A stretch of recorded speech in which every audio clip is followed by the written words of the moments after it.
Hi friends, welcome back to RC career on YouTube channel. ಇವತ್ತು ಬೆಳಿಗ್ಗೆ ನಿಜವಾಗ್ಲೂ ಒಂದು ಸೆಕೆಂಡ್ ಎದೆ ಜಲ್ ಅಂದ್ಬಿಡ್ತು. ಏನು ಮಾಡಬೇಕು ಅಂತ ಕೈ ಕಾಲೇ ಆಡಿಲ್ಲ. ಯಾಕೆಂದ್ರೆ ನನ್ನ ಕಣ್ಣು ಮುಂದೆನೇ ಆಗಿರ್ತಕ್ಕಂಥ ಘಟನೆ ಇದು. ಇವತ್ತು ಬಸವ ಜಯಂತಿ ಆಗಿದ್ರಿಂದ ನಾನು ದೇವಸ್ಥಾನ ಹೋಗೋಣ ಅಂತ ಹೊರಟಿದ್ದು ನಮ್ಮ ಬೊಮ್ಮಸಂದ್ರದಲ್ಲೇ. ಏಕಾಏಕಿ ಅದೇನೋ ಒಂದು ಬಿಲ್ಡಿಂಗ್ ಕನ್ಸ್ಟ್ರಕ್ಷನ್ ನಡೆಯೋ ಅಂದ್ರೆ ಹೊಡೆದು ಹಳೆ ಬಿಲ್ಡಿಂಗ್ ಅಂತ ಹೊಡೆದಾಕ್ತಾ ಇದ್ರು. ಒಳಗಡೆ ಎಲ್ಲ ಬಿಲ್ಡಿಂಗ್ ಹೊಡೆದು ಡೆಮಾಲಿಷ್ ಆಗಿರ್ತಕ್ಕಂಥ ವೇಸ್ಟೇಜ್ ಎಲ್ಲ ಒಂದು ರೋಡ್ ಸೈಡ್ಗಿತ್ತು. ಅವ್ರ ಬಿಲ್ಡಿಂಗ್ ಸುಮಾರು 10ರಿಂದ 15 ಅಡಿ ಕಾಂಪೌಂಡ್ ಹೈಟು ಎಲ್ಲ ಕಾಂಪೌಂಡ್ಗೆ ಎಲ್ಲ ವೇಸ್ಟೇಜ್ ಹಾಕಿದ್ರು. ಅದು ಹೆವಿ ವೆಯ್ಟ್ ಜಾಸ್ತಿ ಆಗಿತ್ತು ಏನೋ ಗೊತ್ತಿಲ್ಲ, ಕಾಂಪೌಂಡ್ಗೆ ಸಪೋರ್ಟ್ ತಡ್ಕೊಳಕ್ಕಾಗಿಲ್ಲ. ಏಕಾಏಕಿ ಇದ್ದಕ್ಕಿದ್ದಂಗೆ ರಸ್ತೆಯಲ್ಲಿ ಹೋಗ್ತಾ ಇರೋಂಥ ವೆಹಿಕಲ್ಸ್ಗಳ ಮೇಲೆ ಆ ಕಾಂಪೌಂಡ್ ಬಿದ್ದೋಯ್ತು. ಸುಮಾರು 10ರಿಂದ 15 ಅಡಿ ತಕ್ಕಂಥ ಕಾಂಪೌಂಡ್ ಏಕಾಏಕಿ ರೋಡ್ ಮೇಲೆ ಬಿದ್ದ ತಕ್ಷಣ ಒಂದು ಆಟೋ ಹಂಗೆ ಒಂದು ಟೂ ವೀಲರ್ ಪಾಸ್ ಆಗ್ತಾ ಇತ್ತು. ಆ ಟೈಮ್ಗೆ ಆಟೋ ಮೇಲೇನೂ ಕೂಡ ಬಿತ್ತು, ನೋಡಿರ್ತೀರ, ಅದ್ರ ಹಾಕಿದ್ದೀನಿ ತಮ್ಮ ಮೇಲೆ ಕೂಡ ಒಂದು ಸೈಡ್ ಆಟೋ ಫುಲ್ಲು ಜಖಮ್ ಆಗೋಯ್ತು. ಆಟೋದೊಳಗಿರ್ತಕ್ಕಂಥ ಡ್ರೈವರ್ಗೂ ಕೂಡ ಏಟು, ತಲೆ ಕೂಡ ಹೊಡೆದು ಓಪನ್ ಆಗಿತ್ತು. ಪ್ಯಾಸೆಂಜರ್ಗೆ ಕಾಲು ಇಲ್ಲಿ ಕೂಡ ಎಲ್ಲ ಕಟ್ಟಾದಂಗಾಗಿತ್ತು. ಫುಲ್ ಬ್ಲಡ್ ಸೋರ್ತಾಯಿತ್ತು, ನಿಂತ್ಕೊಳಕ್ಕೆ ಆಗ್ತಾ ಇರಲ್ಲ. ಇಮ್ಮಿಡಿಯೇಟಾಗಿ ಅವ್ರನ್ನ ಹಾಸ್ಪಿಟ್ಲಿಗೆ ಕಳಿಸ್ಕೊಟ್ರು. ಇನ್ನೊಂದು ಟೂ ವೀಲರ್ ಕೂಡ ಅಷ್ಟೇ ಸ್ವಲ್ಪ ನೆಕ್ಕೊಂಬಿಟ್ಟು ಅವನಿಗೂ ಕೂಡ ಗಾಡಿ ಜಖಮ್ ಆಯಿತು. ಅವನಿಗೂ ಸ್ವಲ್ಪ ಕಾಲೆಲ್ಲ ಕಿತ್ತೋಗಿದೆ. ಬಟ್ ಪ್ರಾಣಾಪಾಯದಿಂದ ಎಲ್ಲ ಪಾರಾಗಿದ್ದಾರೆ. ನಿಜವಾಗ್ಲೂ ಇದೇನಾದ್ರು ಸ್ಕೂಲ್ ಡೇಸಲ್ಲಿ ಆಗಿದ್ರೆ ಭಯಂಕರ. ನಿಜವಾಗ್ಲೂ ಎಷ್ಟೋ ಜನ ಹುಡುಗರು ಸ್ಟೂಡೆಂಟ್ಸ್ ಆಗಬೇಕಾಯ್ತು. ಯಾಕೆಂದರೆ ಅಲ್ಲಿ ಪಕ್ಕದಲ್ಲೇ ಒಂದು 100 ಮೀಟ್ರ್ ಸ್ಕೂಲ್ ಇದೆ. ಪ್ರತಿನಿತ್ಯ ಅದು ಬೆಳಗ್ಗೆ 9-9:30 ಆಗಿದ್ದ ಘಟನೆ ಆಗಿರೋದ್ರಿಂದ ಸುಮಾರು ಜನ ಆ ರೋಡಲ್ಲಿ ಜನ ಜಂಗುಳಿ ಸ್ಕೂಲ್ ಮಕ್ಕಳು ಫುಲ್ ಕಂಟಿನ್ಯೂ ಹೋಗ್ತಾ ಇರ್ತಾರೆ ಆ ಫುಟ್ಪಾತಲ್ಲಿ, ಆ ಕಾಂಪೌಂಡ್ ಪಕ್ಕದಲ್ಲೇ. ಆ ಟೈಮಲ್ಲಿ ಏನಾರ 20 ಅಡಿ ಕಾಂಪೌಂಡ್ ಏನಾರು ಬಿದ್ದುಬಿಟ್ಟಿದ್ರೆ ಎಷ್ಟು ಜನ ಸ್ಕೂಲ್ ಮಕ್ಳಿಗೆ ಏನಾಗ್ತೈತೆ ಅಂತ ಗೊತ್ತಿಲ್ಲ. ನಿಜವಾಗ್ಲೂ ಭಯ ಆಯ್ತಂದ್ರೆ ಭಯ ಆಗೋಯ್ತು ಘಟನೆ ನೋಡಿ. ನಿಜವಾಗ್ಲೂ ಇದಕ್ಕೆಲ್ಲ ಸ್ವಲ್ಪ ಓನರ್ಗಳು ಎಚ್ಚೆತ್ಕೊಂಡೆ ಕೆಲಸ ಮಾಡಿಸ್ಬೇಕು. ಯಾಕೆಂದರೆ ಅಷ್ಟು ವೇಸ್ಟೇಜ್ನ ಅವಾಗ ಇಮ್ಮಿಡಿಯೇಟಾಗಿ ಅದನ್ನೆಲ್ಲ ಹೊರ ಹಾಕಬೇಕಾಗಿತ್ತು. ಅವರು ಹಾಕಿಲ್ಲ, ಅವ್ರು ಬಿಟ್ಕೊಂಡಿದ್ದೆ ಅದು ತಪ್ಪಾಗಿದ್ದು. ಹಂಗಾಗಿ ಎಷ್ಟು ಜಾಸ್ತಿ ಹಾಕಿದ್ರಲ್ಲ ಕಾಂಪೌಂಡ್ಗೆ ಪ್ರೆಷರ್ ತಡೆಯೋಕ್ಕಾಗಿಲ್ಲ. ಅದೇನಾಯಿತು, ಏಕಾಏಕಿ ಒಂದೇ ಸರಿ ರೋಡಿಗೆ ಕುಸಿತು. ಅದು ಪಿಲ್ಲರಿಂದ ಬಂದಿರತಕ್ಕಂಥ ಕಾಂಪೌಂಡ್ ಅಲ್ಲ, ಪಿಲ್ಲರ್ ಕೆಳಗಡೆ ಬೇಸ್ಮೆಂಟ್ ಹಾಕ್ಯಾರೆ, ಆ ಬೇಸ್ಮೆಂಟ್ ಮೇಲೆ ಕಾಂಪೌಂಡ್ ಕಟ್ಟಿದ್ದಾರೆ. ಹಂಗಾಗಿ ಏನಾಗಿದೆ, ಕಾಂಪೌಂಡ್ಗೆ ತಡ್ಕೊಳ್ತಕ್ಕಂಥ ಹೆವಿ ವೇಟ್ ಕೆಪಾಸಿಟಿ ಆಗಿಲ್ಲ. ಬಟ್ ಏನೋ ಅದೃಷ್ಟವಶಾತ್ ಎಲ್ಲ ಅದೃಷ್ಟ ಚೆನ್ನಾಗಿತ್ತು.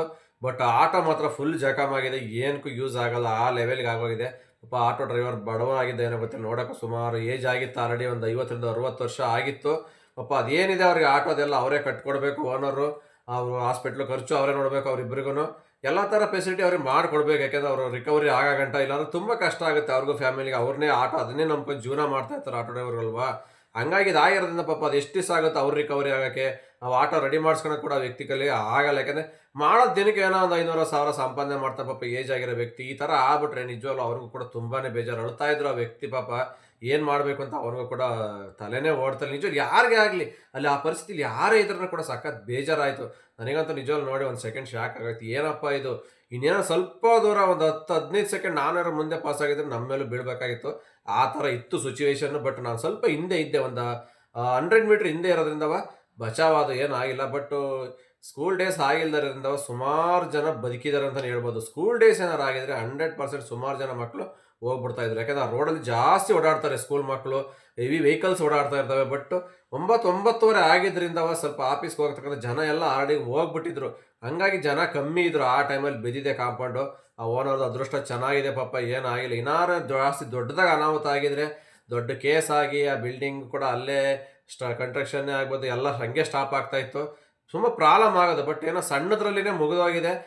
ಏನು ಆಟೋ ಡ್ರೈವರ್ಗೆ ಅವರೇ ನೋಡಿಕೊಂಡು ಸ್ವಲ್ಪ ಕ್ಲಿಯರ್ ಮಾಡಿಕೊಂಡ್ರೆ ಪ್ರಾಬ್ಲಮ್ ಇಲ್ಲ. ಇಲ್ಲಾಂದರೆ ಅವ್ರು ಏನು ಕೊಡಲ್ಲ. ಹಂಗೆ ಇದ್ರೆ ಮತ್ತೆ ಕೋರ್ಟು ಕೇಸು ಕಚೇರಿ ಅಂತ ಸುತ್ತಬೇಕಾಗುತ್ತೆ ಎರಡೂ ಕಡೆಯವರು. ಬಟ್ ಇಂಥ ಎಲ್ಲ ಕೆಲಸ ಮಾಡಿಸ್ಬೇಕಾದ್ರೆ ರೋಡ್ ಸೈಡಲ್ಲಿ ಡೆಮಾಲಿಷ್ ಆಗಲಿ ಏನೇ ಒಂದು ಮಾಡ್ಬೇಕಾದ್ರೆ ಕನ್ಸ್ಟ್ರಕ್ಷನ್ನು ಸ್ವಲ್ಪ ಮುನ್ನೆಚ್ಚರಿಕೆ ವಹಿಸಿ ಮಾಡಬೇಕು, ಯಾರೇ ಆದ್ರೂ ಅಷ್ಟೇ. ಯಾಕಂದರೆ ಜನ ರೋಡಲ್ಲಿ ಓಡಾಡ್ತಾ ಇರೋಂಥ ಸಂದರ್ಭ ಯಾವಾಗ ಏನಾಗುತ್ತೆ ಅಂತ ಯಾರಿಗೂ ಗೊತ್ತಾಗಲ್ಲ. ನೋಡಿ ಈ ಥರ ಆಯ್ತಲ್ಲ, ಆದಮೇಲೆ ಏನೂ ಮಾಡೋಕ್ಕಾಗಲ್ಲ. ಬಾಯಿ ಬಡ್ಕೊಂಡ್ರು ಹೋದ ಜೀವ ವಾಪಸ್ ಬರಲ್ಲ. ಬಟ್ ಇಲ್ಲಿ ಜೀವ ಹೋಗಿಲ್ಲ, ಬದುಕೊಂಡ್ರೆ ಪರವಾಗಿಲ್ಲ. ಅದು ಇನ್ ಕೇಸ್ ಏನಾದ್ರು ಜೀವ ಹೋಗ್ಬಿಟ್ರೆ ನೀನು ಎಷ್ಟೇ ಕೋಟಿ ಕೊಡ್ತಿದ್ರು ಜೀವ ವಾಪಸ್ ತರೋಕ್ಕಾಗುತ್ತಾ? ಆಗಲ್ಲ. ಅದಕ್ಕೇ ಯಾವುದೇ ಒಂದು ಕೆಲಸ ಕಾರ್ಯ ಮಾಡ್ಬೇಕಾದ್ರೆ ಫಸ್ಟು ಮುನ್ನೆಚ್ಚರಿಕೆ ಕ್ರಮ ವಹಿಸ್ಕೋಬೇಕು. ಒಂದು ಡೇಂಜರ್ ಕೆಲಸ ಮಾಡ್ತಾ ಇದೀವಿ, ಈ ರೋಡಲ್ಲಿ ಜನ ಓಡಾಡ್ತಾರೆ ಅಂದರೆ ಒಬ್ಬರು ನಿಲ್ಲಿಸ್ಕೊಂಡು, ಇಲ್ಲ ರೋಡ್ ಏನಾದ್ರು ಕ್ಲೋಸ್ ಮಾಡಿ ಏನೋ ಒಂದು ಮಾಡಬೇಕು, ಬೇರೆ ಒಂದು ಪರ್ಯಾಯ ವ್ಯವಸ್ಥೆ. ಆ ರೋಡು ಕೂಡ ಕ್ಲೋಸ್ ಮಾಡಿಲ್ಲ ಇವರು, ಏನೂ ಇಲ್ಲ. ಹೆಂಗೆ ಅಂದ್ರೆ ಹಂಗೆ JCB ಹೊಡಿತಾ ಇದ್ದಾರೆ ಒಳಗಡೆ ಏಕಾಏಕಿ ಕಾಂಪೌಂಡ್ ಮೇಲೆ ಎಲ್ಲ ಹೊಡೆದು ಸೈಡಿಗೆ ತಳ್ಳಿ ಬಿಟ್ಟಿದ್ದಾರೆ. ವೇಸ್ಟೇಜು ಬಿದ್ದೋಯ್ತು. ಇದಕ್ಕೆ ಜವಾಬ್ದಾರಿ ಅವರೇ ಆಗಿರ್ತಾರೆ, ಬೇರೆ ಯಾರೂ ಅಲ್ಲ. ಹಂಗಾಗಿ ಏನೋ ಅದೃಷ್ಟ ಚೆನ್ನಾಗಿತ್ತು, ಯಾರಿಗೇನಾಗಿಲ್ಲ, ಬದುಕೊಂಡ್ರು ಓಕೆ.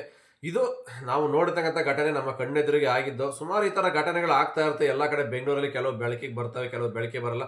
ಇದು ಅಷ್ಟೇ, ಇಮ್ಮಿಡಿಯೇಟಾಗಿ ಎಲ್ಲ ವೇಸ್ಟೇಜ್ ಎಲ್ಲ ಎತ್ತಾಕ್ಬಿಟ್ರು. JCB ತರಿಸಿ ಎಲ್ಲ ಕ್ಲಿಯರ್ ಮಾಡಿದ್ರು. ಯಾವುದೋ ಕೋರ್ಟು ಕೇಸ್ಗೆ ಏನು ಕೊಡೋಕೆ ಹೋಗಲಿಲ್ಲ. ಏನೋ ಸಣ್ಣ ಪುಟ್ಟ ಆಗಿತ್ತಲ್ವ, ಅವರೇ ಏನೋ ಎಲ್ಲ ಮ್ಯಾನೇಜ್ ಮಾಡ್ಕೊತೀವಿ ಅಂದ್ರೇನೋ ಓನರು ಕೈ ಬಿಟ್ಟರು. ದೊಡ್ಡದಾಗೇನಾರು ಆದಾಗ ಕಂಪ್ಲೇಂಟ್ ಕೊಟ್ಟೇ ಕೊಡ್ತಾರೆ, ಆ ನಂತರ ನ್ಯೂಸಲ್ಲಿ ಬರ್ತವೆ. ಬಟ್ ಸಣ್ಣ ಪುಟ್ಟ ಆದವು ನ್ಯೂಸಲ್ಲಿ ಬರಲ್ಲ. ಬಟ್ ಆ ಮುಂದೆ ಈ ಥರದವು ಆಗದಂಗೆ ಜಾಗೃತಿನ ವಹಿಸ್ಕೋಬೇಕು ಯಾರೇ ಆದ್ರೂ. ಇನ್ ಕೇಸ್ ರೋಡ್ ಇಲ್ಲ, ಹೊರಗಿನ ಜಾಗ ಪರವಾಗಿಲ್ಲ ಅಂದ್ರೆ ಅಂಥ ಜಾಗದಲ್ಲಿ ಹೊಡೆದ್ರೆ ಏನಾಗಲ್ಲ. ಬಟ್ ರೋಡ್ ಇರ್ತಕ್ಕಂಥ ಜಾಗದಲ್ಲಿ, ಜನ ಓಡಾಡ್ತಕ್ಕಂಥ ಜಾಗದಲ್ಲಿ ತುಂಬ ಹುಷಾರಾಗೆ ಮಾಡಬೇಕು ಇಂಥ ಕೆಲಸಗಳನ್ನ. ಓಕೆ ಫ್ರೆಂಡ್ಸ್, ಇದಾಗಿತ್ತು ಇವತ್ತಿನ ವಿಡಿಯೋ. ಮತ್ತೆ ಸಿಗ್ತೀನಿ ಮುಂದಿನ ವಿಡಿಯೋದಲ್ಲಿ. ಅಲ್ಲಿವರೆಗೂ take care, bye bye, have a nice day. Jai Hind, Jai Karnataka ಮಾತೆ.